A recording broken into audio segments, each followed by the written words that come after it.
ब्रजभूषण के समर्थन में अगर ये संत लोग भी अगर इस प्रकार का आह्वान करते हैं तो इनके ऊपर भी कोई कहर आने वाला है। अच्छा, 2024 का चुनाव को लेके हो रही बेटा। मैं एक सैनिक हूँ और जब सैनिक सीमा पे अपनी कुर्बानी देता है, अपने शहादत देता है, तो वो हिंदू या मुसलमान के लिए नहीं देता। अगर सीमा पे सैनिक खड़ा होता है वो पूरे देश के लिए खड़ा होता है। और हमें बड़ी पीड़ा इस बात की कि हम जिस देश के लिए अपनी पूरी जवानी न्योछावर करके आए हों, आज इस देश को जाति और धर्म के नाम पे बांटा जा रहा है। हम कुर्बानियां देते हैं देश की रक्षा के लिए और आज बाहरी ताकतों से तो देश को हम रक्षा कर पाते हैं, लेकिन अंदर से हमारे देश के हुक्मरानों ने, देश के नेताओं ने आज कमज़ोर बना दिया है। भाई से भाई को लड़ा दिया, मजहब को मजहब से लड़ा दिया, जाति से जाति को लड़ा दिया। कहीं न कहीं बहुत दुर्भाग्य की बात है, आज देश को बारूद के ढेर पर लाके खड़ा कर दिया। बाबा धीरेन्द्र शास्त्री कहते हैं कि देश हिंदू राष्ट्र बनेगा तो जातिवाद खत्म हो जाएगा, सब बराबर का सम्मान मिलेगा सबको। मैं कहता हूँ मेरा देश जो भारतवर्ष है तो भारतवर्ष ही अच्छा है। सैनिक होने के नाते मैं इतना, मेरा नाम वीर सिंह चौहान है, मैं हिंदू ही हूँ, मैं हिंदू हूँ, ठीक है, लेकिन मैं उससे पहले एक सैनिक हूँ और सैनिक का दायित्व बनता है जो देश को बांटने की कोशिश करता है, मैं उसका बिल्कुल पुरजोर विरोध करूंगा। पाकिस्तान को भी शामिल करेंगे हिंदू राष्ट्र में, अखंड भारत बनेगा, पाकिस्तान को भी बनाएंगे हिंदू राष्ट्र। अरे पाकिस्तान तो हमारा पहले हिस्सा ही होता ही था। अगर तुम इतना ही बनाने वाले थे तो टूटने क्यों दिया? उन भाइयों को प्यार से रखते, सभी भाइयों को प्यार से रखिए, कोई जरूरत नहीं है। आज कोई किसी का छीन के नहीं खाता, ना हिंदू मुसलमान भाई का छीन के खाता है, ना मुसलमान हिंदू का छीन के खाता है, सब अपने कमा के खाते हैं। अगर आज कहा तो यही जा रहा है हिंदू राष्ट्र बनाने के लिए कि हमारे संसाधनों पे इन्होंने कब्जा कर लिया है। ये टोटली जो है आज सिर्फ राजनीति होती है बेटा। जब से गद्दी का जो रहा है, कुर्सी का किस्सा रहा है, कुर्सी के लिए लोगों को लड़वाया गया है, मरवाया गया है अपने निजी स्वार्थ को प्राप्त करने के लिए। लेकिन आज उसी कुर्सी पे बैठे लोग बहन बेटियों को न्याय देने के लिए तैयार नहीं है। आपने देखा होगा हाल ही में। जी बिल्कुल, मैं ये बात भी कहना चाहूँगा, मैं जरूर राजपूत भी हूँ, मैं राजपूत हूँ। उस मुद्दे को जो बेटियों का मुद्दा था उसको जातिगत करने की भी कोशिश करी, मेरे देश के राजपूत भाइयों को भी गुमराह करने की कोशिश करी। मैं राजपूत समाज से अपने भाइयों से पूछना चाहता हूँ, क्या मेरा समाज, अगर किसी बहन बेटी का बलात्कार होता है, उसके साथ यौन शोषण होते हैं, क्या मेरा समाज इतना गिर जाएगा कि बलात्कारी का सपोर्ट करेगा? मैं अपने समाज से हाथ जोड़ के प्रार्थना करता हूँ, आप क्षत्रिय हैं और क्षत्रियों का काम रहा सदैव प्रोटेक्ट करना, किसी की मदद करना, ये हमारा काम दायित्व रहा है। लेकिन आज इन नेताओं के चक्कर में हम गुमराह हो चुके हैं। मैं सभी से हाथ जोड़ के प्रार्थना करता हूँ, इस जो प्रकरण है, पहलवान प्रकरण, इसमें जांच हो जाए। अगर मेरी बेटियां ने गलत दोष लगाया हो, मैं ये भी कहूँगा उन नार्को टेस्ट हो जाए।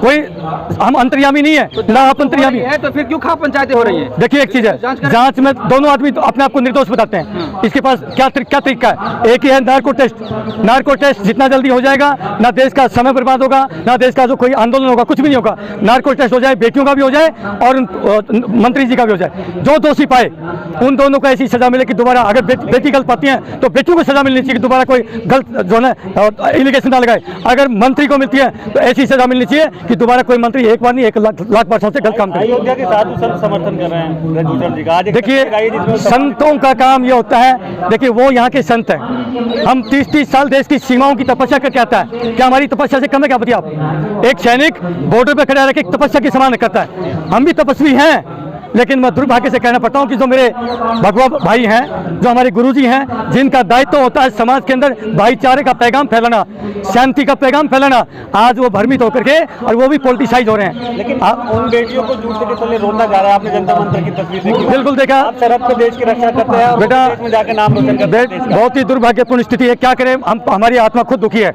हम खुद, हमारी आत्मा चाहती है उन बेटियों को जल्दी से जल्दी न्याय मिले और उनका मान सम्मान ऊंचा उठे और वो देश का सदैव गौरव ऊंचा करती रहे। लेकिन जिस तरीके से हिंदू राष्ट्र की मांग हो रही है, देश के लोग भी चाहते हैं हिंदू राष्ट्र बने। अरे हिंदू राष्ट्र नहीं बनाना चाहते, ये सिर्फ मुद्दा रखना चाहते हैं। 2024 नजदीक है बेटा, आप समझ क्यों नहीं रहे?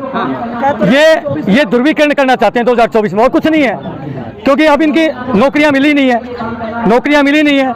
आज किसान सड़कों पे, हम जवान भी नहीं जागे तो 24 में फिर नहीं जाग पाएंगे। अरे भाई हम जवान हैं, हम 105 दिन से बैठे आपके सामने जंतर मंतर पे। दुर्भाग्य से कहना पड़ता, आज तक सरकार ने ये जहमत नहीं समझी कि यहाँ से चंद कदमों की दूरी पर सिंहासन चलता है देश का। यहाँ पर एक छोटा मोटा अंतरी मंत्री आ जाता, अरे फौजी भाई बैठे हैं, दिवाली में तो दिखाई दे जाते हैं सियाचिन ग्लेशियर में फौजियों के साथ में दिवाली मनाने के लिए, क्योंकि सिंपैथी बटोरनी फौज के नाम पे, वो तो दिखाई दे जाता मोदी साहब को। लेकिन यहाँ दिल्ली में बैठे हुए फौजियों की दिखाई नहीं देती। यही फौजी है मोदी साहब, यही फौजी हैं जो 5 लाख की तादाद में रेवाड़ी की रैली में इकट्ठे हुए थे। इन्होंने ही आपके सिंहासन की नींव रखी थी। लेकिन दुर्भाग्य से कहना पड़ता है कि आज तक आपने 105 दिन से हमारी खोज खबर नहीं ली। एक चिंता ना करिए। ला रहे हैं, पुलवामा हो रहा है तो सर्जिकल स्ट्राइक भी हो रही है। देखिए बेटा, अभी सतपाल मलिक जी आए, मैं तो सलाम करता हूं मलिक साहब को, गवर्नर मलिक साहब को। कम से कम हिम्मत तो जताई। जिस टाइम वो पर जो प्रकरण हुआ था, मेरे जैसे भाइयों का चिथड़े टुकड़े टुकड़े बना दिया गया था, कहीं कहीं हमारी भी आत्मा में आता कि ये साजिश हो सकती है। और अभी तो ये प्रमाणिकता लग रही है, अगर जांच हो जाए या तो ऊपर वाली शक्ति जानती है, अगर पाप इन्होंने किया है तो उसकी सजा मिलेगी, वो देगा। ऊपर वाला जो पर्वतिकार है, अगर मैं पाप करूंगा तो मुझे देगा, आप करेंगे तो आपको देगा, मिलेगी, सजा मिलेगी जरूर।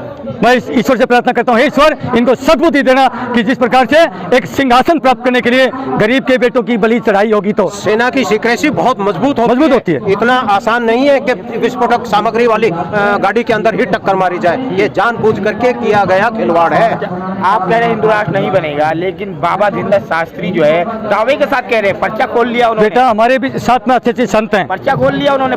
हमारे अच्छे अच्छे संत हैं। ऐसे लोग तो मैं कहता हूँ समाज को घृणा में भरते हैं। बस मैं तो कहता हूँ धीरेन्द्र शास्त्री महाराज को भी सद्बुद्धि दे भगवान, उनको भी जो इस प्रकार से बाबा है। एक बाबा का काम ये नहीं होता, एक बाबा का काम सरेआम देश को भटकाना नहीं होता। देश के अंदर जो सामंजस्य है, आपस में एक भाईचारा हो, उसकी तरफ कोशिश करें। अगर कोई भी तबका गलती करे उसको सजा दीजिए।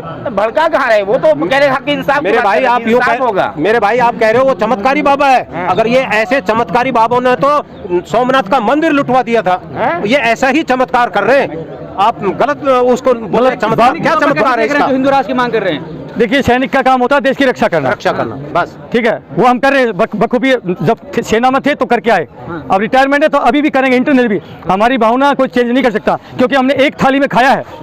हम लोगों ने एक थाली में बैठ के खाया बॉर्डरों पे।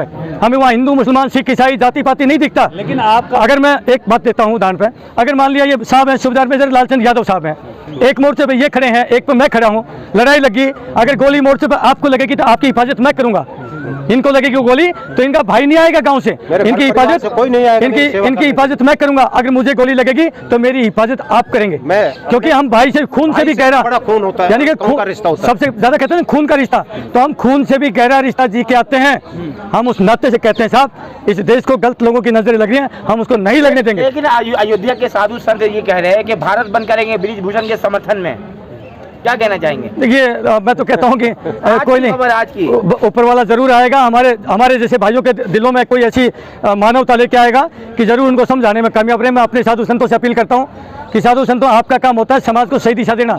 आप उसको करने में तो फेल रहे हैं, आप उसको करने में तो फेल रहे हैं, लेकिन यहाँ पर आप आके पॉलिटिक्स में जाके हिस्सा ले रहे हैं, ये ठीक नहीं होता। साधु संतों का काम नहीं होता। भारत युद्ध से पहले कंस के समर्थन में बहुत लोग उतरे थे।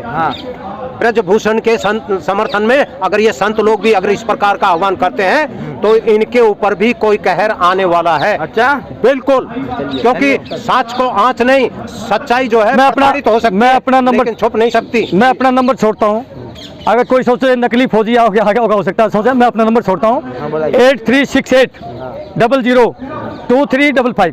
सूबेदार वीर सिंह चौहान मेरा नाम है, हरियाणा से बिलोंग करता हूँ। और जो इस देश का वासी मेरा भाई सच्चा देशभक्त है और जो चाहता है इस देश के अंदर सही व्यवस्था पर आनी चाहिए, तो उसका आह्वान करते हैं आप जुड़िए इन फौजी भाइयों के साथ में। अगर इस देश को सही और दिशा और दशा दे सकता है वो फौजी दे सकता है, नेताओं से उम्मीद समाप्त है।